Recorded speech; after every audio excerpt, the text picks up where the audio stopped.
Welcome back to Tomcat Air Guns. What I want to show you today is the Daystate Compressor. This is the 110 volt compressor. Fills your bottles or your gun up to 4,500 psi. And what else can I say about it? It is a big compressor. There's been a lot of talk about this compressor on the forums lately, and I wanted to finally get mine out and get it in service and show you what that's all about, as well as give you my impression about it. This compressor is running for $2,000 at Air Guns of Arizona. So if someone's going to spend $2,000, it's nice to have a little review, a little something to go off of before you drop that kind of coin on something that you're going to rely on for your air source. So guys, I picked this one up in person, so I don't know what the packaging is like, but what I've read is that it arrives and it's very well packaged. I've read that quite a number of times, that people are satisfied with the way this is being shipped. And you know what? They have to take their time with it because this thing's like 80 pounds. It is no lightweight. You can tell by the size of it, I mean, how big it is.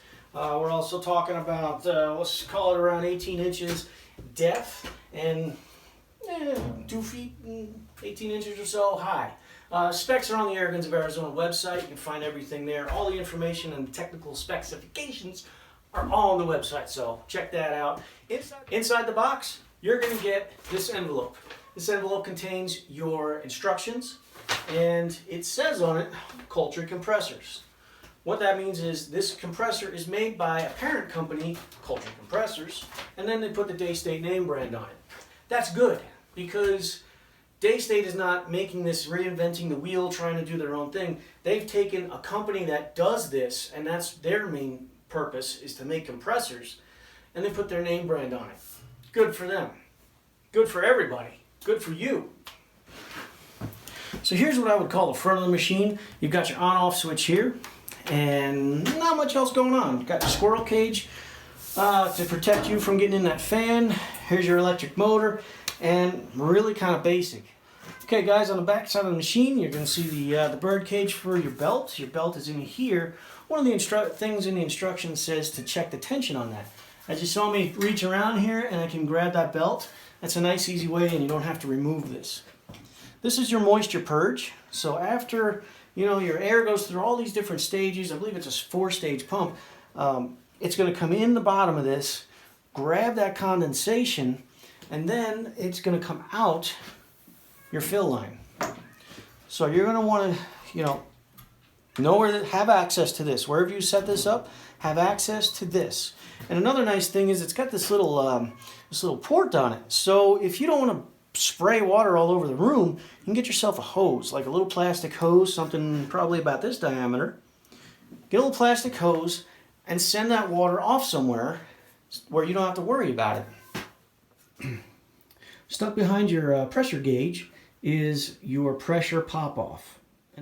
I believe the way that pressure pop-off works is when it reaches pressure, it pushes a valve open and releases any excess air. So instead of continuing to fill your bottle, it's just bleeding off that excess pressure. Two more things I'd like to point out. I mentioned before, this is your pressure gauge. You want to keep an eye on that. Also, this here is the intake. And inside this is a little filter right here. There's a time frame of when you want to replace that filter. And here's the instructions with, the little hollow ones are to check something and the little solid dots are for replacement. You're also going to get a quart of oil. Now this thing comes with this little warning tag over here that says, what does it say? No oil in unit. Don't just plug it in and use it because you're going to destroy it. Bad idea. First thing you got to do is open this up, fill it. On the back here, and I'll bring the camera around, is an oil port and dipstick. That's where you're going to pour the oil in. Here is your oil fill port. It just pops out. There's no threads in here or anything. You just pop it out. As you can see, there's nothing on the dipstick here. So I've got to fill this. I've already opened up my oil here, and it'd be best to use a funnel. I don't have one that's clean enough or small enough to fit in there. So now I'm going to take my time with this.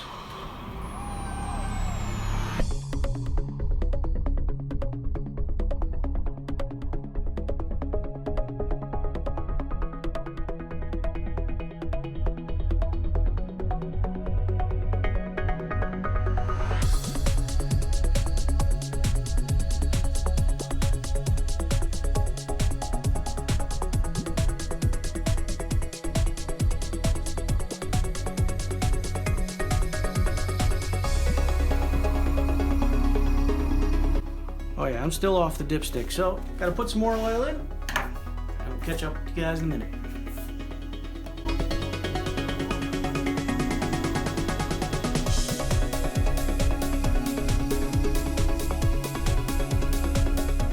Oh, this takes forever, but you know, this is not something you want to rush. You want to take your time and you want to do this right and get it right the first time. Because if you overfill, I don't know what to do. I suppose there's a drain. Since there's oil fill, there's got to be an oil drain somewhere, but you don't want to mess with that because that's going to just, well, it's going to make a mess. So really take your time. The other way, if you don't want to fight the bubbles, the other way to do this is kind of like I'm doing here, is pour it in super, super slow. And every once in a while, come back, give yourself a little break. Wipe off your dipstick.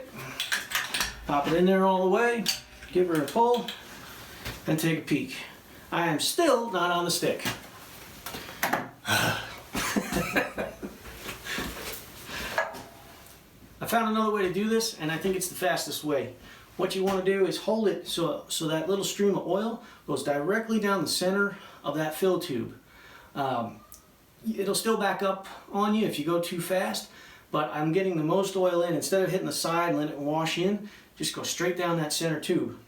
Also, nickel knowledge, oil containers, so they don't glug and gurgle. It seems natural to pour this way, but they're actually designed to pour this way. That way the air comes in here and you don't get the glug, glug, glug. And that's it. Now my compressor's full. Now that I've put oil into it and it still has not been run, first thing I'm gonna do is check for leaks. I don't think it's gonna leak though. And then the second thing I'm gonna do is when I actually turn this on and start running it, I'm only gonna let it run for maybe a minute or a minute and a half. And then I'm gonna go back, let the oil kind of settle down. Like I said, it's thick oil. Let it settle down for a couple of minutes, and then I'm gonna recheck the oil level to see. Because I wouldn't be surprised if this has little void spaces, or maybe it's gonna send oil down some tubes or whatever. I don't know what's going on inside this compressor, really, but I'm going to let that oil do what it needs to do. I'm going to recheck it and make sure it stays full. All right, I'm ready for my first test run. I've looked over the book. Oh, by the way, the instruction booklet, about half of it is what the thing is, how to identify it. Here's your danger. Here's our release from responsibility. Here's what we recommend for your responsibility. All that kind of stuff. So about half the book you can almost skip. A couple things are going to happen when I start this. First off, I'm on the same plug that my lights are on, so the lights are going to flicker. That's all there is to it. The other thing is, the book says you don't want to start this strained, and I don't want to build pressure because I'm not hooked up to anything. So I'm just going to let it run free and just push air through the system. Get that oil. Remember I was talking about the oil filling up voids. I want to get that oil in those voids. So I've got this hooked up to nothing, and I've also got the moisture purge valve opened up as well. That's all. Oh, I'm also going to check the fan. The fan blade is supposed to spin. There's an arrow up top. It's supposed to spin in a certain direction, and if it's spinning the opposite way, you have to call up. There's a contact in here. You got to make phone calls. You got to figure that out and get it all sorted. So, without further ado, let's kick this baby on.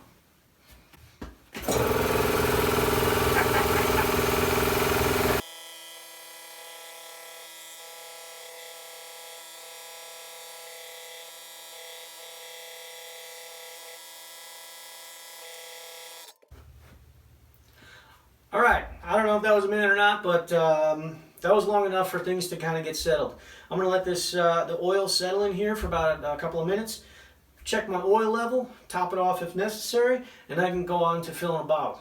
Meanwhile, I got to let a bunch of air out of this bottle so I can do a timing and see how long it takes to fill. Settle down. I've checked the oil already, and I did not have to fill it up. I wanted to answer that question on film because I know some of you guys would be curious about that. So I'm all set up here. What I plan to do is turn the machine on with this little purge valve open, and then I'll shut the purge valve. I'll let this start to build up pressure. Let's say somewhere 1,000, 1,500 psi, and then I'm going to turn the bottle on. Cool, let's get this baby rolling.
Alright guys, just finished filling my bottle. It's actually more full than I want it to be. I like to fill a bottle to 4,500. I don't like going over that because that's what they're rated to. As far as, you know, routine usage. They're tested much higher than that, but not for a very long time. So I like to stop at 4,500 and not really go above that. The pop-off valve I have is set to 4,700 or 330 bar. I could change it out, but the next level down is 300 bar or only 4,300.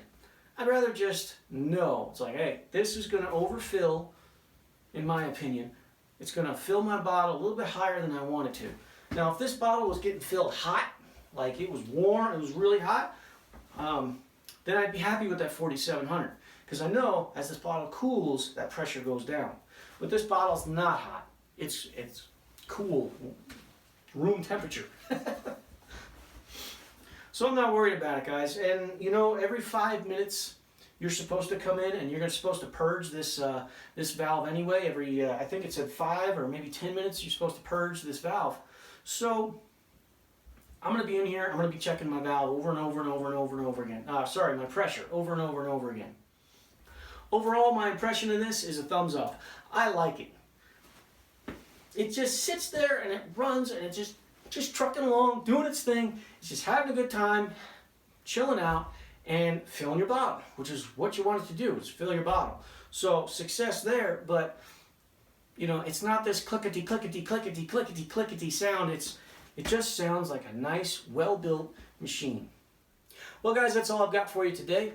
If you need more info on this Daystate compressor, you can go to the Air Guns of Arizona website. They've got a bunch of information there. Give them a call. They'd be happy to help you out. In the future, I plan to put this up on a head-to-head speed race between this and the Omega turbocharger. That's the other compressor that I also have.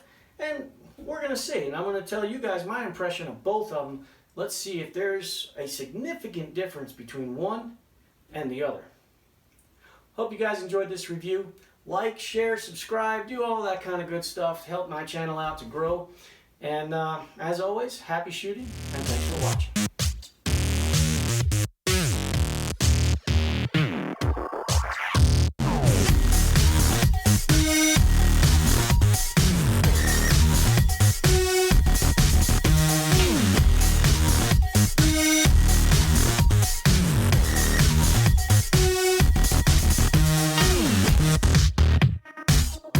For your air source. There he goes. Anything else you want to add to the video? That's it? No, it's not. Alright guys, I'm just finished filling my bottle.